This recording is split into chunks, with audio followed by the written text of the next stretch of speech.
Hello, everyone. So I think we are live already. My name is Krzysztof Szyszkiewicz, and I will make this joke 10th time during this webinar series. It is a complex name. I go by Chris. I'm co-founder of Value Ships, and today we have Zach with us, who is the CEO of Insights Revenue. We'll give Zach a room to introduce himself just in a minute, but please let me know that you are here. Put your say hi in the comments. You can put us or give us the town or the country you're dialing in. That would be amazing. And Zach, over to you. I met Zach, by the way, in Barcelona. Very cool. SaaS on the beach. Thanks, Vincent, for introducing us. Great conference, great room to talk about the technology. This is where we've met. Since there, we became a technology sales / pricing friends. So Zach, over to you. Yeah, thanks, Chris. Great to be here, and appreciate all tuning in. So I'm Zach Gropper, the CEO of Insight Revenue. We're a firm that's really been built by a number of folks in my network who worked together over many years, starting back with building a company called Corporate Executive Board, and which was acquired by Gartner. And then we built a company that's now known as Challenger, are known for a lot of the terminology around Challenger methodology, Challenger sale. Some famous books were published. We're a research organization at our core around what drives go-to-market and loyalty and conversion in the marketplace. And we take that research and we use that to give better advice to our clients. And most of what we're doing is helping companies transform and become more understanding of their customer strategy so they can drive higher quality business and outcomes. And so we do a lot of enablement work, training, messaging, and advisory for our clients. Our clients are global. Our firm is global. And obviously, what Value Ships, the work that they're doing in the pricing space and the topic for today is super important when it comes to a lot of things we focus on, very much on customer experience and how do you build and deepen those loyal relationships with your customers. So excited to have a chat today. It's great to have you, Zach, and I'm super exciting for our chat. Hello, Edmund. Hello, Alex. Great to have you during this webinar. And as I see, still some people are dialing in. Let's start with our traditional intro question, which is the SaaS or technology outlook 10 years from now. So let's imagine that we have how do you say, fortune telling ball? Is it a ball or you know what I mean? Ball? Yeah. So let's imagine that we have one in front of us, and Zach, we do it to everyone who is joining our webinar. So not a year from today, not 3 years from today, but 10 years from today. So what do you think? How the technology will evolve? How sales, which is your topic, will evolve? Will there be any sales in 10 years from now? Maybe will there be any humans buying things or doing jobs in 10 years? So it's a big question. I mean, I think pragmatically speaking, there's a few different paths that the world can take at this point as we see the advent of AI and agents. And the key question is, do we allow ourselves to be replaced? Is it going to be bots selling to bots in the future? Or is it going to be even more important that we have human-to-human connections and experiences when we drive, I think, enterprise sales, right? So clearly, if you look at what's happening as far as where PLG is going to go and a lot of the more transactional business, I think it's pretty obvious that there's going to be efficiencies driven into that marketplace over time. And it may be for the better or worse on how a company actually engages with their clients or not. But as far as cost of sale, cost of acquisition, and where people are going to invest, I think there actually is going to be a cyclical motion where folks are trying to invest a lot of money into automation, and they're starting to see diminishing returns, even with AI increasing its capabilities. And I think you are going to have a lot of spaces where human beings, and a lot of our research these days are tapping into the idea that trust is so important between a vendor, a supplier, and a client.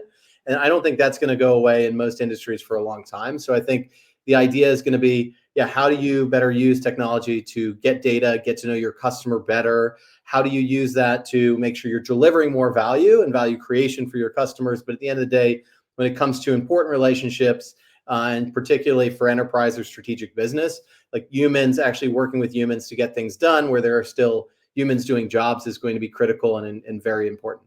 But there's obviously going to be a lot of places there is going to be significant automation and shift in jobs and roles.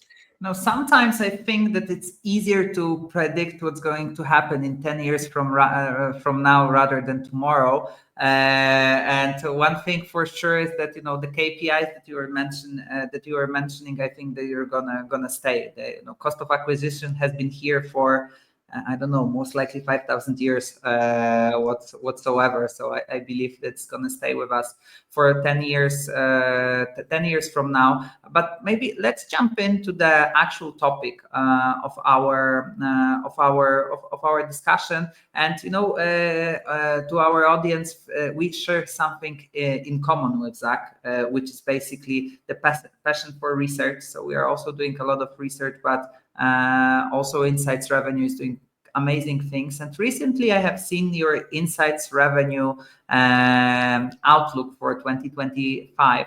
And maybe can you give us a big snapshot or a bit of a snapshot from this report, which we can, by the way, put in the chat. Great piece of content, very research driven, which I loved actually. But what are the biggest trends that you currently see within revenues? Yeah, absolutely. So, I want to give credit to my co-founder, Timur Hisiomaz, who's been one of the leading researchers for the last 20 years in sales and marketing space and understanding what customers are doing, how they're buying, what drives loyalty. We did 2 studies essentially, and then some qualitative work around it, looking at a buyer study of how people are engaging with us in the buying process and what they actually think about that engagement. And we also looked at prioritization from commercial leadership teams and go-to-market teams, where they think they're well aligned internally, aligned with their customers. And we talked to hundreds and hundreds of leaders and buyers across the past year in putting that together, that work. The really interesting thing from all sides was this convergence on this idea of, we called it closing the buying and selling gap, because there seems to be a larger and larger difference or gap between buyers and sellers. And one of the things we saw is there's an erosion of trust. And we really unpacked why do buyers continue to be more and more skeptical of the promises of your organization and your ability to actually get the job done for them. And I think the core disconnect we found was, number one, with capital efficient growth strategies on all sides, everybody is trying to go after profitability, but also some measured growth. And when you actually take your strategy as a team and then try to go and engage with the customer, they have a similar strategy of how they're trying to de-risk, how they're trying to cut cost. And ultimately, these strategies sort of pass each other or conflict right in the middle. So if I want you to be more flexible, I want you to be available anytime I want you to deliver me what I want when I want it. And I also want to keep you at arm's length because I'm talking to so many vendors and I'm overwhelmed with information. That's exactly the opposite of your bosses telling you, if you're in the commercial organization, like, hey, our strategy is to get closer to the customer, get in deeper with them to build higher quality business. And that way we're going to actually, with the rising cost of acquisition, we're going to get more lifetime value out of this. We're going to get deeper into that customer and sell them more of a solution or a platform to become a trusted advisor and partner to them. Now, both of these things can actually connect, but they tend to not. They tend to either pass each other or hit right in the middle. And I think trust is at the heart of it. So what we spend a lot of time figuring out is, how do you build that trust?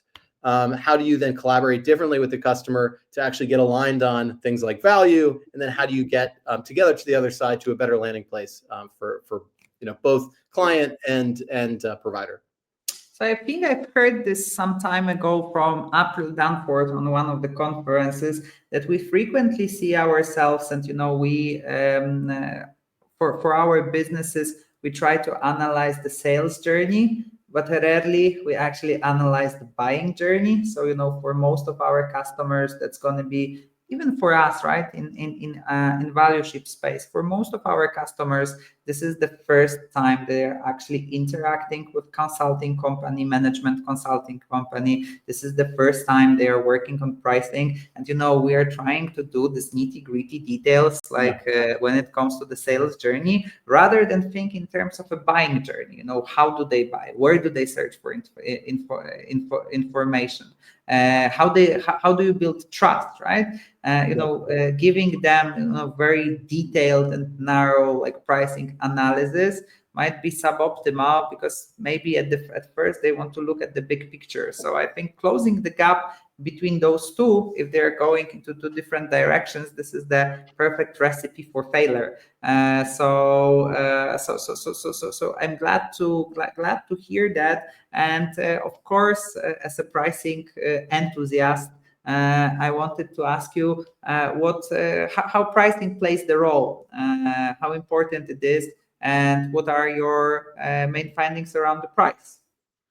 Yeah, so I think the number one thing we see around, there's obviously a few different trends happening around pricing. And if we're talking specifically about SaaS or tech purchases, obviously there's a lot of debate that you're way more of an expert on around how are you actually paying for something, whether it's subscription, whether it's based on outcomes, whether it's consumption. Where we look at like how important is price is really how important is that buying experience, as you said, not your sales experience, your sales process, but their buying experience with you. How do they get themselves set up as a group, typically, to agree on how they solve a problem, what are the core needs and requirements, who they work with, and how they actually then implement that thing.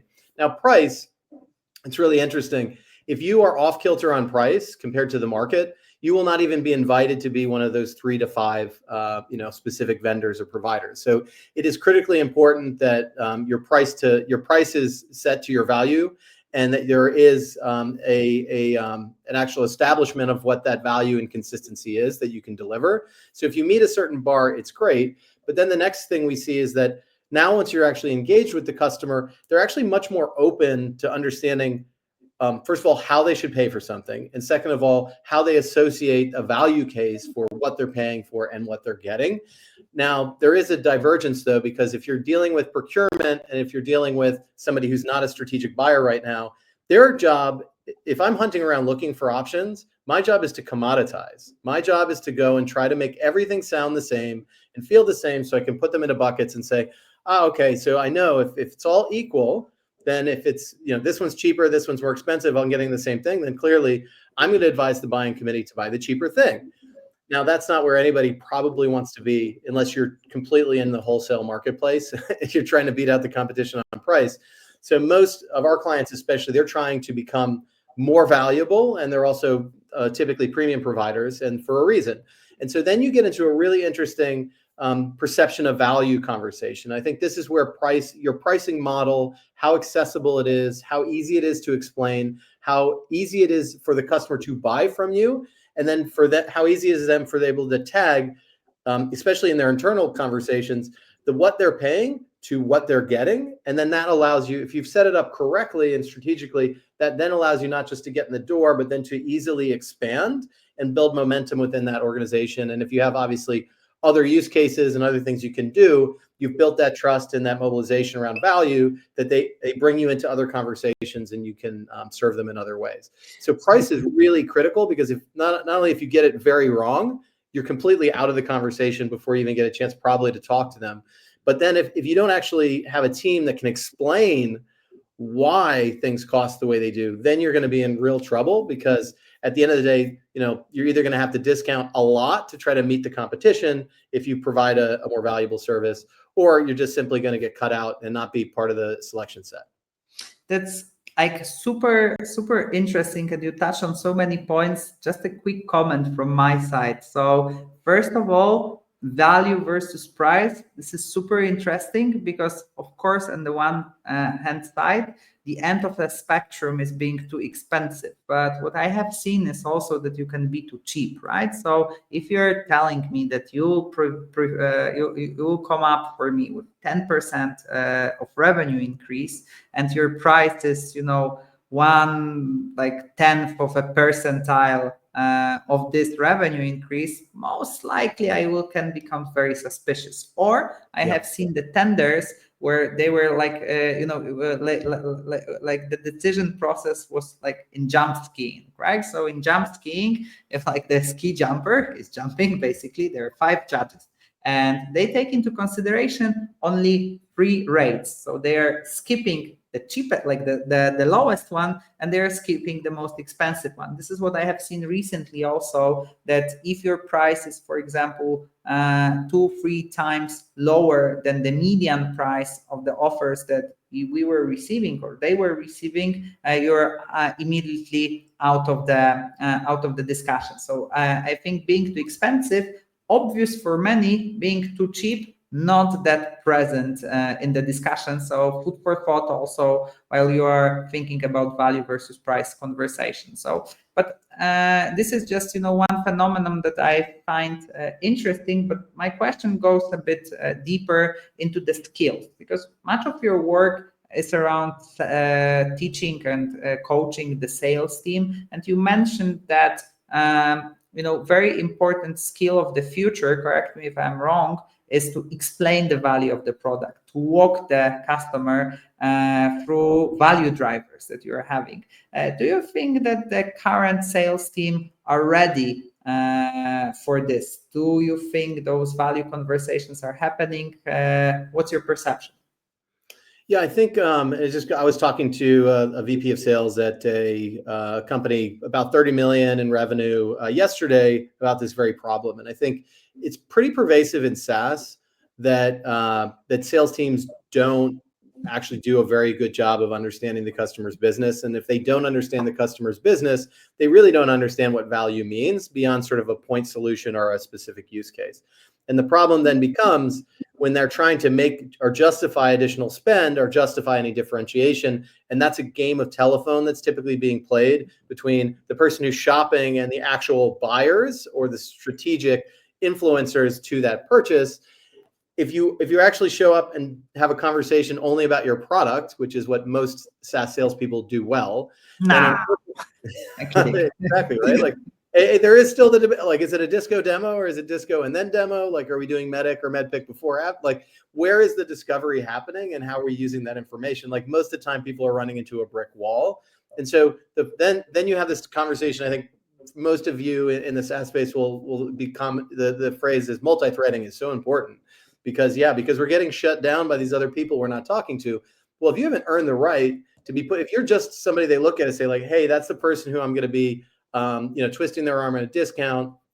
Maybe they can run a great demo. They have to bring in the technical expert for any real conversation around this product or this solution. I don't really see any need to put that person in front of anyone else in my organization just to pitch them on their product, right? So you're a walking brochure. If that's a big problem, because then you're not going to be invited into this other conversation. So what we teach people to try to do is, I think curiosity is an interesting concept. Some people think this is innate. I find that the way we teach discovery to most sales teams and a checklist of kind of, is this person qualified? What we actually do is we kill a lot of the curiosity of like, what actually am I supposed to learn to understand the customer? And if we teach salespeople about how to better understand the customer's business, they can use their naturally curiosity then to say, oh, wow, like I've seen this before, or I wonder about all the things you're doing right now in your buying process that we're not part of. Like I've seen where that goes right. I've seen where that goes wrong. It starts to actually create a more human conversation and curiosity around how do we understand where you're at as a company in your process? How do you view your gaps? How do you view difficulties in change management? And then using that, I can have an authentic conversation with you around, hey, we actually are experts, not just at understanding your business, but understanding the change that's needed behind the technology to drive the outcomes. And so we feel like teaching someone actually what they need to learn to then build curiosity, use the information in the right way, collaborate differently with the customer. It's not something that happens overnight, right? There's no shortcuts to this. There's no AI solution. If you send your team to figure this all out with AI, they're not going to learn anything and they're not going to be able to engage in an authentic way with a business person. So we actually teach step by step, how do you start to bring a little bit at a time into this process? And I think that's the thing that's hard. It's hard to change behavior of your sales team, of your account managers and CSMs. And so trying to do that in just one offsite or using some kind of tech tool, we have found kind of woefully inadequate. So most SaaS teams, we unfortunately see give up on that and they just kind of churn through people instead of investing in them and actually, showing them a way to bring more value to their customers. So this is a very interesting point, and I think many of the people could have think that we are going sideways with the topic of our webinar, but I think this is quite the opposite, because if you think about this, like trying to answer like at least partially, or the first takeaway from our conversation, how to build a pricing model that scales. So the first thing is actually to understand the value that you are creating for your customer. And this should happen via this discovery that should happen rather than translating product to value than translating product to product. So just talking about the product, number one. And this is definitely the skill of the future. So first thing, understand the value. Second thing, try to learn how to actually present this value to the customer, because sometimes it's not easy. I remember one client of mine in prop tech space, we're creating a value calculators, and our mission for a couple of months was to actually facilitate the discussions for key account managers and salespeople to actually walk their prospective clients through the calculator and act on it in time, because of course we need to act during the sales conversation. And this was a very important pricing step for them that actually enabled them to rise prices significantly, because they were based on value rather than competition or costs. Number one. Hi Arkadiusz, answering the comments in the chat. So number two, because I'm referring, to the first statement that or answer to your first question. So the first one was translating the value. The second thing that you mentioned was actually a common denominator. So you didn't say this precisely, but what you were saying is that the job of procurement, especially for sales-led companies who are working on within the sales-led model, selling for the sales-led model, actually the job of procurement is to understand and compare the offering. So right now, let me give you a bit of a context for the question. We are living in the world that pricing models are becoming more and more challenging or more and more complex. So there is traditional models, there is usage-based model, output-based models, there is success-based model, commission is coming to the place, etc., etc. And it's going. I don't envy procurement for their job right now, but the question that I have is how important it is to fit in to the picture when it comes to the pricing during the sales journey, how important it is to play with what we so-called acceptability. So, it's known for the buyer, they are familiar with it, versus being innovative and following, this output commission trends. Yeah, it's a good, because right now kind of disruption is all around us. And we think about pricing, a lot of what folks are trying to do is make this tangible and easy to understand so they can then explain it to other people. Now, if you're very different, that can be a great thing or it can be a terrible thing, right? And so one of the things you want to actually test in your engagement with customers is, are they trying to do something innovative and progressive? Is this an organization that struggles with change and they're kind of slow moving? Where are they in their buying process? If you're coming in very early, you have a lot of chance to shape and inform how they should think about pricing and other needs and requirements. Whereas if you're coming in very late, it's probably going to be very difficult for you to kind of blow up their process to say, hey, no, you shouldn't be paying this way. You should be thinking of it that way. And then you become this outlier. And then you've got a very high bar to raise if you're at the very final stages versus working while the group is in learning mode. And that's one of the things we look at as buying groups go out to market. There's a point in time where they build a committee to talk about what are our needs and requirements. And then obviously behind that, then they say, well, what are people paying for this? Now, it's very different these days than it was maybe 10 years ago, where you can actually go out to your community. You can find this information, even through ChatGPT and other methods, to say, what is that? What is the typical price people pay for this thing? And then you're now informed with this perspective on what is the benchmark, or what's the market telling me? And so once they get that perspective, and then they probably have some cover fire from finance to say, okay, this is the range we probably should spend on this kind of thing, or this is how we should budget for it, whether it's paying by month or paying by year. Then those things get predefined, and then everyone fights, knock down, drag out fight in the middle of the process around that. And then they agree, okay, fine, now we can go back to the vendors and actually look at them through this prism. It is very, very hard once you're in that stage to get them to go back and reevaluate that, or send somebody back to finance and say, oh, by the way you put this in the budget, or the way we're thinking about it is totally different. So you want to be mindful of how disruptive are we going to be? Is that a good thing or a bad thing? Where are they in their journey, and how best can we get them to the right decision? And I do think there are times when it's hey, this is a terrible fit for them and for us, right? We're just, the way we deliver this thing, the way we're set up to pay, they're just never gonna, they're not gonna be ready for this. And then the best thing you can do is give them great advice, be very objective, and even sometimes say like, hey, this isn't a good fit right now. In this situation in the future, this is when you should come to us. And a lot of that has to do with, what kind of investment should you be making? So if I read you correctly, like the moment for innovation within the buying process is at the very beginning, and then once for either a procurement or a prospective buyer, once they have the shape of the deal in their hand, it's very hard or even counterproductive to come up with something innovative, right? So it really depends on the buying process. Number one. And then number two, and maybe this should be already a question, is like, how do you think that current changes, like, do you think that they are really present in the buying process versus we are just talking on them on LinkedIn? And let me be a bit more precise, right? So we are talking in technology world that output-based pricing, success-based pricing will be a thing, and it's very easy sell on LinkedIn because who wouldn't like to buy things based on the success, or like they will be only charged when they use, right? And of course, super easy to explain, gives you a lot of likes.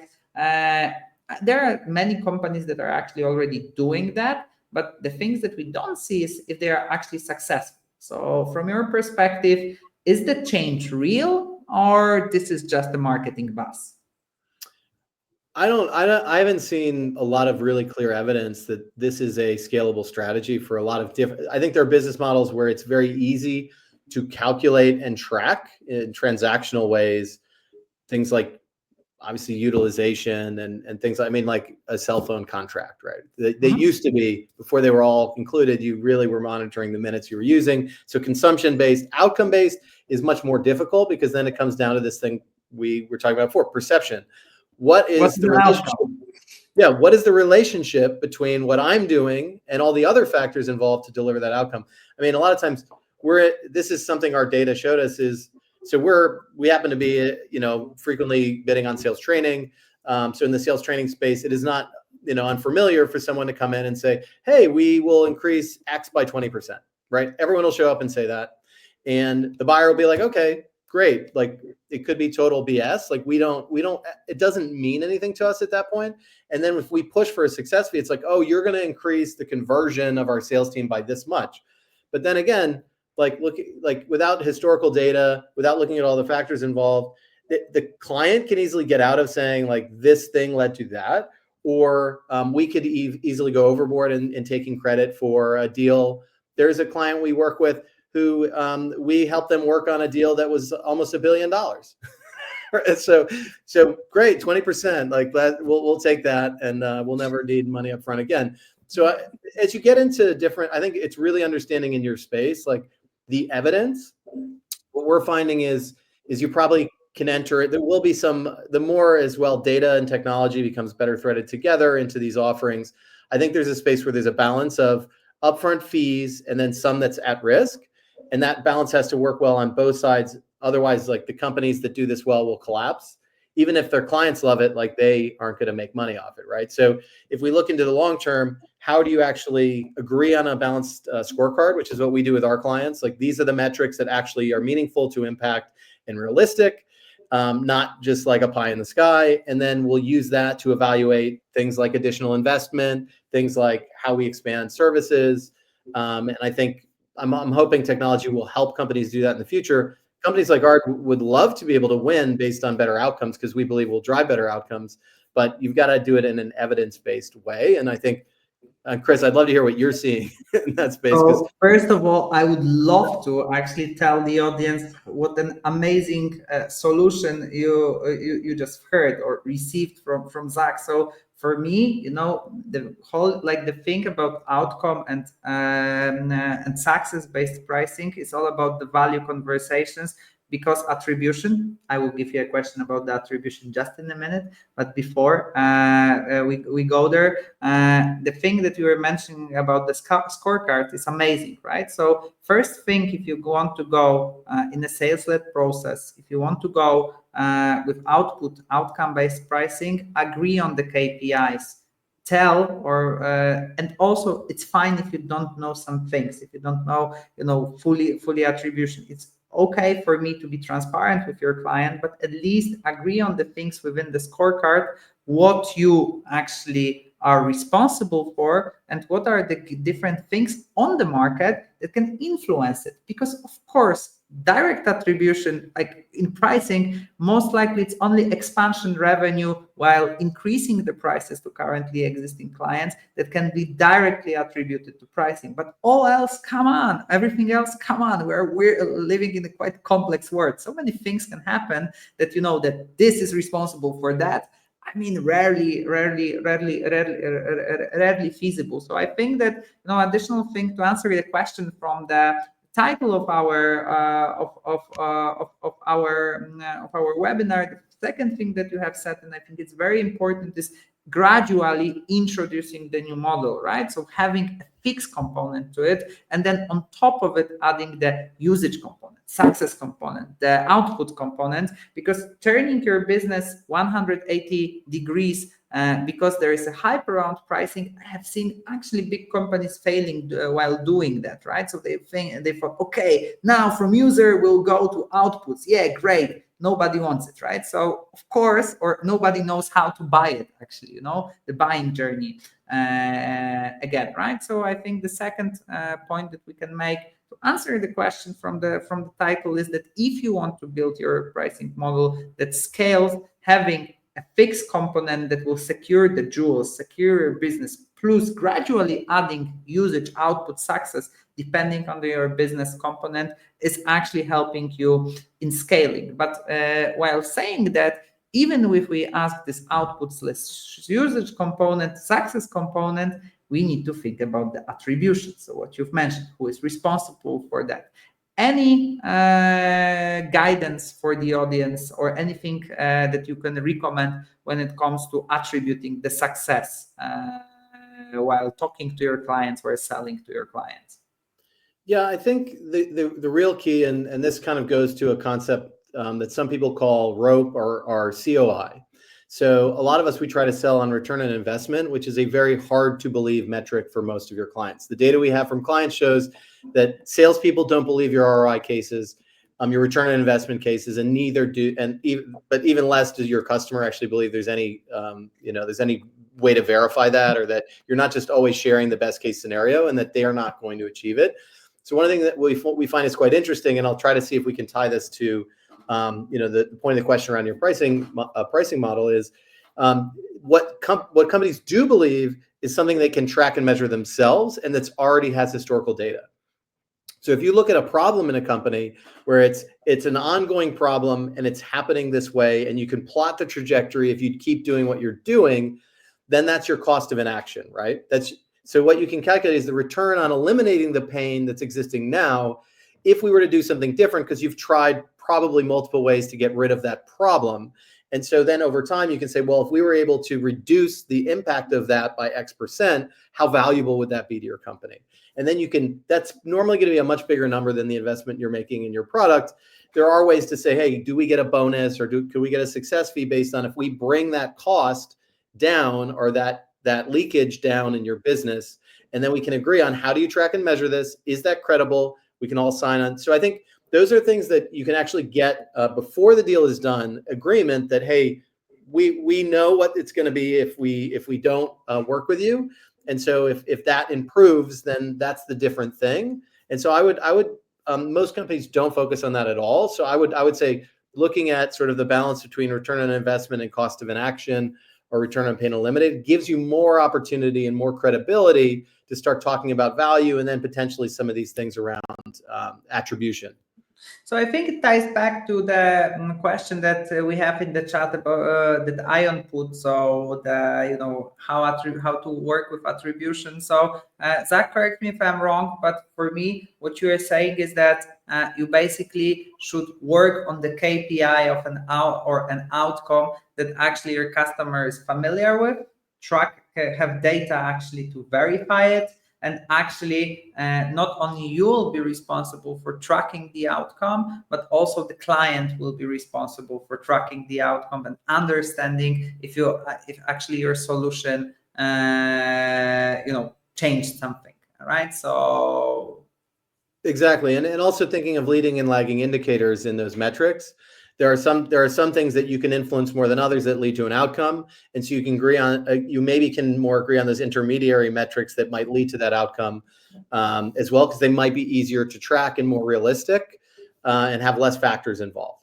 But I think the data that we're supporting your point are super interesting, right? So in general, and by the way, we are selling ROI wise exactly, but it's very eye opening when you were saying that. Yeah, well, your customers don't really believe that, right? So, and this is like the data that you are having. Of course, like selling wise, selling point, having the skin, but what if you have a skin in the game, right? So if actually some of your remuneration is based if you achieved an ROI or not, right? So to give you an example, right, let's imagine, and this is we are doing that, right? And I can reveal a bit of our pricing, right? Value shift pricing. So frequently we are 50% fixed of the work that we're delivering, and 50% of our deal is based on the success criteria that we established in the very beginning, for scorecard, for example, right, that you were mentioning. So do you think that it changes the narrative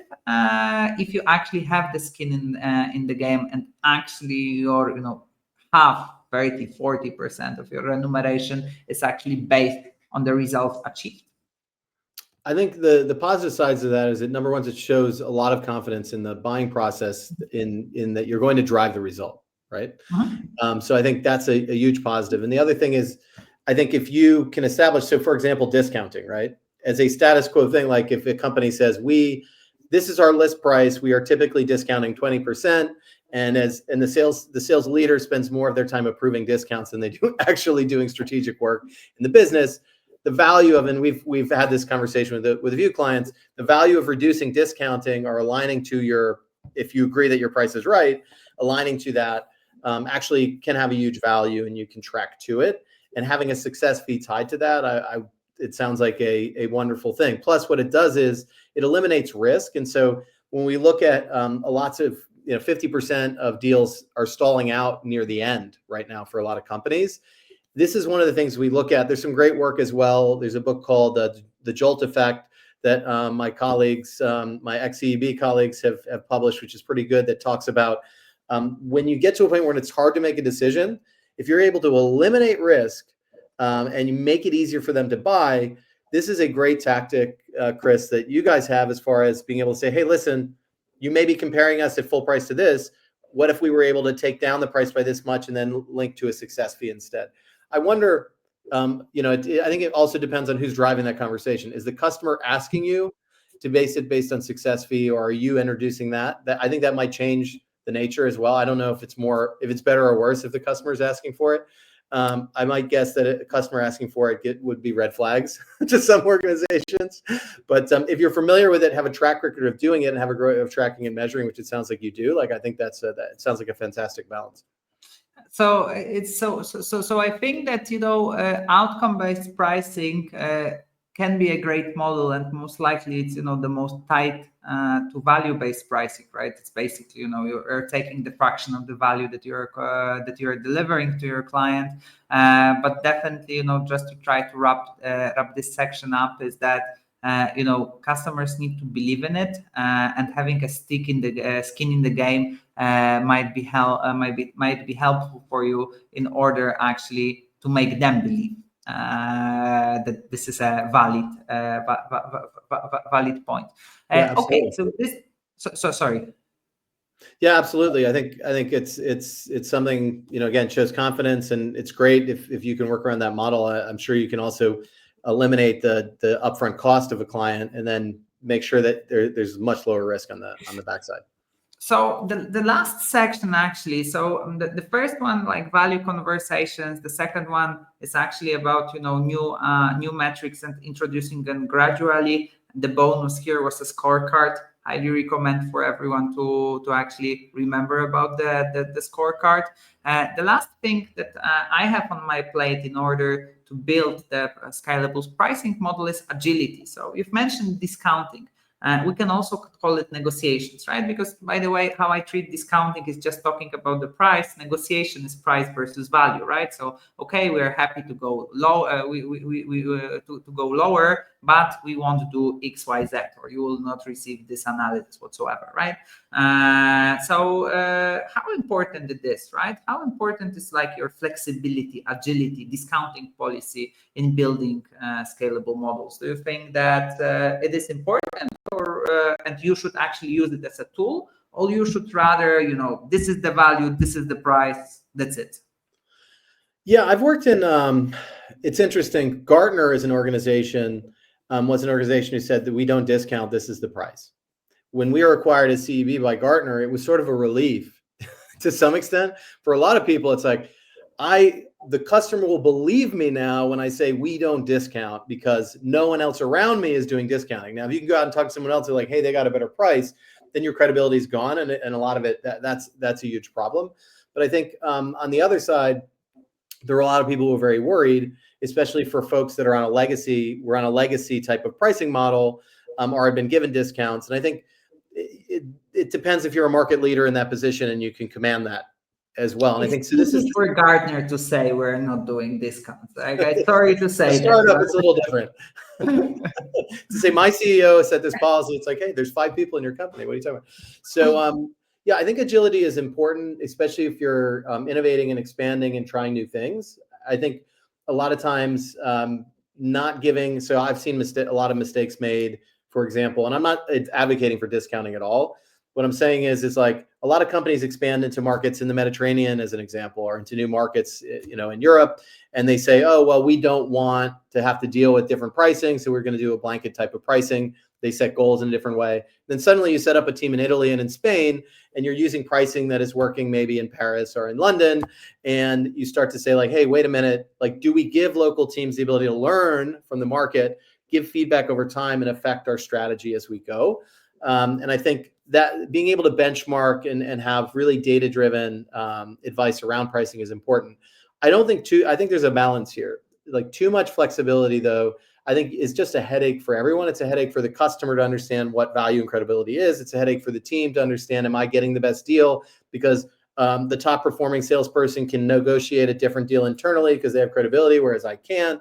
And so that creates a lot of headaches in the organization. So I think a balance of, maybe it's the 80-20 rule, Chris, I don't know, but it's how do you provide some structure and some optionality with pricing that shows that there's a different price for a different fit of customer, but you're not presenting a menu. The thing that I will tell in SaaS, it is incredibly terrible to bring to bring a menu of options to clients during a buying process. It actually doesn't make it easier for them to buy. It makes it much harder for them to buy and understand value and price. And so what they typically will do is get confused, ghost you, or just get the cheapest possible minimum viable thing until they can really wrap their head around what is all the real optionality that I need. So I'd say agility is probably best when gives you a chance to learn from the market and meet the customer where they are. But you should always, as you mature as a business, you should get more and more structured around evidence-based benchmarking and what's right fit for right customer based on the value you're confident in delivering. Agility to a certain extent. Let's put it that way. Okay, so I think we can be open to the chat right now. So friends, if you have any questions to Zach, I think he is the encyclopedia or Wikipedia of sales insights. So feel free to shoot. While waiting for the question, let me do the quick sum up. So pricing model that scales is the one where you can actually anchor the value and you can explain the value. If you want to go and ROI outcome-based can be great models, but if you have a running business, introduce those models in the structured way on top of your current model to learn maybe a bit, to see how it works, etc., etc. Use the scorecards if you are on the ROI outcome-based, or use the scorecards always, by the way, to actually assess what you are responsible for. And if you want to be agile, if you want to negotiate, remember, don't present the menu. Be agile to a certain extent. The more you grow, the more important it is to be structured and actually to be credible in the value delivery. So not really discounting a lot. Use it as a tool. That's one addition from my side. Anything to add, Zach, before we go to the question, or did I summarize it correctly? No, yeah, great summary. And as I think about this sort of the attribution-based models, like where we see, I think that's going to work best is when you have more ownership. The more ownership, it's kind of obvious you have of that outcome, the more confident you should be and the client should be that you actually, so if it's an outsourced customer service solution or something that's tied to NPS and you can pick that metric and you're actually owning the interface with the customer, then I think that those kind of models could work really effectively versus if you're a drop in the bucket of the broader impact and solution. Cool. So thank you, Zach, for that. And we have a first question from Ion. So how important is for outcomes to be basically consistent and predictable across segments? So do you think it's always the same outcome? For some companies, I guess, yes. We've been working for SEO companies and PLG outcomes was the number of articles. So, but I think what Ion is referring to is more complex deals. So what, Zach, what do you think? I mean, on the good side is the more complex the deal, the more strategic the deal, the more influence you have and ideally more control of that outcome, unless it depends on the size of the apple you're biting out of, right? So I think per your question, it's incredibly important that there is consistency and predictability. An example is one of the things we find is most problematic is when companies move up market, right? And so they're making some general assumptions about a market they don't know well based on other customers. And so typically the move up market or towards more of a solution base is based on a desire to make more money and have to acquire less customers to make more money. But it's less based on an understanding of why the customer needs that solution, how it fits into their world, and also how you're going to have to change the product and the delivery of that product to actually anchor into those solutions. And so we see that all the time where there's all these assumptions that are made based on numbers that make sense in another part of the business or in another market, and then they're brought either into European or Latin American expansion, or they're brought into large enterprise. And those, I would be very careful about how much you're anchoring on predictability and being very flexible and agile, as you said before, Chris.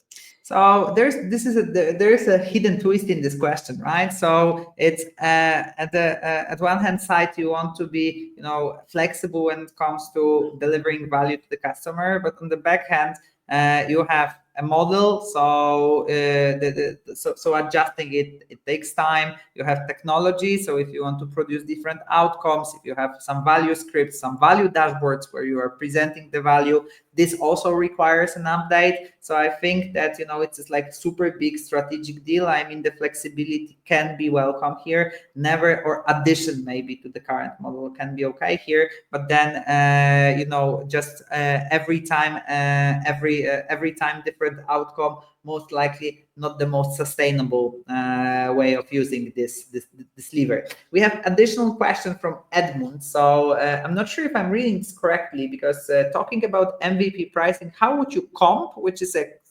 abbreviation to compensate, I guess, sales as they won't make the ARR goals first year, and also ROI based? What do you think? Yeah, I think part of it, so looking at first year, it's similar to like if you have a first year of a person in sales as well, who's probably not going to ramp up fast enough to meet the targets they've been giving, more surety in their income to keep them from leaving, especially the good people. I think with MVP pricing as well, I think setting up metrics, like these things, we see a lot of companies using pilots as a way to just get in the door. Like some of the things that have to happen for you to even be able to do a pilot would be a pre-agreement on metrics, access to the right people, conditions around how that pilot becomes a paid. And then I think, yeah, you've got to be really careful about thinking about how do you not, the wrong word is to, like, there's finance teams are going to try to find a lot of ways to potentially screw over the sales team. And if Never happens. Hey, we'll look, why don't we put less risk on us and more on the sales team? But then what you end up doing is pushing away, particularly your more savvy and better salespeople, right? And so I think being careful about establishing, like, is this an established process? Do we then have, like, how much more guaranteed are those outcomes? And how do we actually pay for the behavior that we want to see? So maybe it is moving away sometimes from just pay for goal-based performance. And it could be there's other metrics like, how many pilots do we have running that were successful and converted? And if that was a free pilot, but it was a lot of work to get it in, then you've got to make sure that somehow I'm getting, that the sales team is going to be compensated appropriately. And maybe there's other people involved. So there are a lot of industries that are moving away from just direct, like, bonus comp based on deals that are closed or attribution against goal, for newer and different kinds of business models. And as we talk about these other kinds of ways of getting paid, it gets super complicated around how do I create a steady income for somebody in the sales organization with a lack of predictability. So you're going to want to maybe up your base salary for people who are doing something that's a little bit less predictable. So maybe you're lowering the upside, which may be good for your organization at that time, but it's also going to attract a different type of salesperson, right? So these are some of the trade-off decisions I think you need to make. But I'm wondering, because I totally get the question, but I'm frequently wondering how, and I'm not questioning that this has never happened.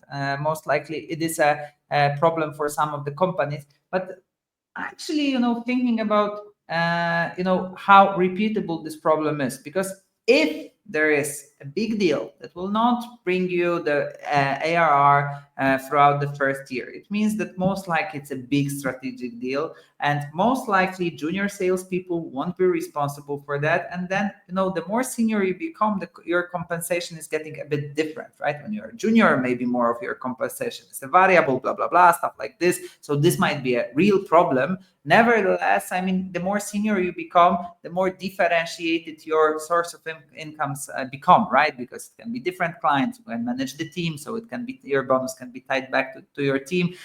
So hypothetically, I'm just wondering, how frequently this challenge really occurs, because conceptually it makes tons of sense. But in reality, and of course, not questioning that it has never happened whatsoever, but in general,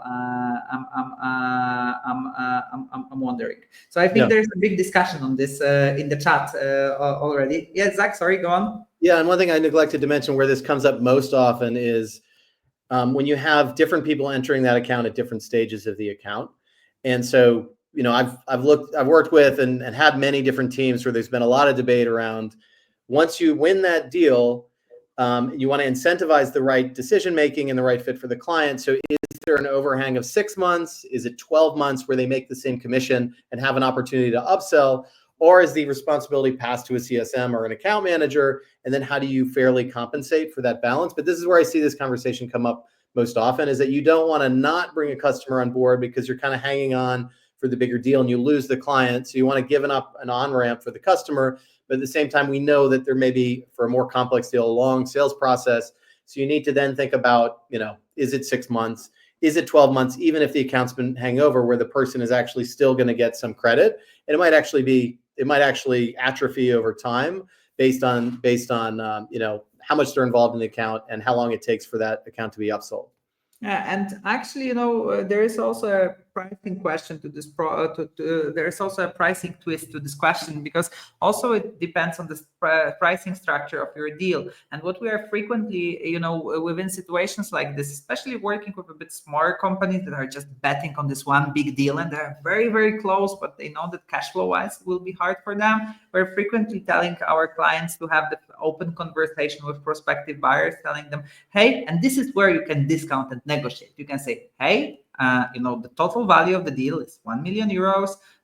Every dollar, every euro that we receive, 10 months, 2 months, 1 month earlier, is a 2 euros discount in the full price, right? So, of course, maybe not the best practice, but when you think about this, and if this is super important for you, not like, the currency has different shapes, right? And it's not only because we have euro, dollars, etc., but it has different shapes, right? The currency, like the money you receive today, is different than the money it is promised for you when the thing is the thing is closed or you proceeded with the deal. So I think the terms terms of payments, it's a whole different story that we could dedicate most likely 1 hour to. But just looking at the chat, and maybe we can accommodate the last question about the seed-based pricing. So do you think, the one and only seed-based pricing, thank you Salesforce, thanks you Microsoft for doing that, to technology world, but great value metric when you think about this from the past perspective. But nevertheless, what are your thoughts? Do you think it's going to stay with us, seed-based model, access-based model, or it's already gone, it will be gone in time? I'm not sure. I mean, I think it's interesting how some things go away and then come back again. Seat-based model, it's interesting. I mean, using the example like corporate executive board, CEB, we are a company, we were about $1 billion revenue when we were acquired by Gartner. We had an all-you-can-eat buffet for the most part for the membership offering. Gartner is much more of a license-based organization. And so obviously one of the reasons behind that acquisition is the fact that you could take a lot of these members who are paying and then get them to additionally, depending on the confidence you can drive value, deeper account penetration with account management, and then get them to add additional licenses in and maybe get 3x, 5x out of each organization. And they had a very clever concept called NCV, net contract value increase. And you would have account managers sitting on these pools and you'd have to grow them 20%. You could grow them through by adding new customers, new seats in a number of different ways, but you had to make that 20%. And they did that consistently for like over a decade. It was amazing. And so I think there are places in that model. I mean, if you look at Gartner stock has gone down, I think sharply recently. And I think that might have something to do with AI and access to information. I'm not sure. I'm not a stock analyst, but this is where I think, depending on what is the offer and how do you gate, can you truly gate access and then deliver a specific service to different people in different roles? Or is this something I've always felt personally that, that some blend of both to control the value. Obviously we do training based a lot of times on licenses, right? People attending the program pay, people who don't go through the program don't pay the same thing, but there is maybe some other overarching retainer for work that you're doing that's strategic.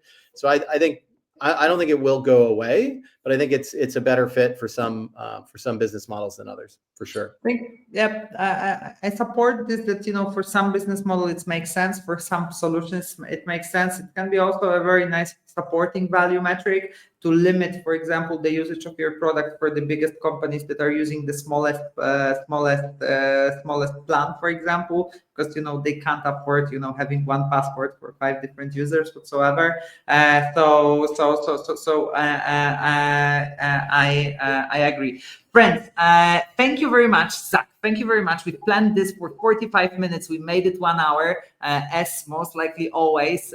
We concluded our findings already. But if you want to find Zach, I think Zach LinkedIn might be a very good source of information. I highly recommend. I don't say that often, but the research that Insights Revenue is doing, we are doing plenty of research ourselves, so we can spot a good research, and this is a good research. So you have already a link in the chat for one that I was mentioning. Thank you, Zach, for today. My name is Chris, and to all the listeners, thanks for being with us. The next webinar will also be on surprise pricing in a month from now. So be with us, and again, thank you. Thanks, Chris.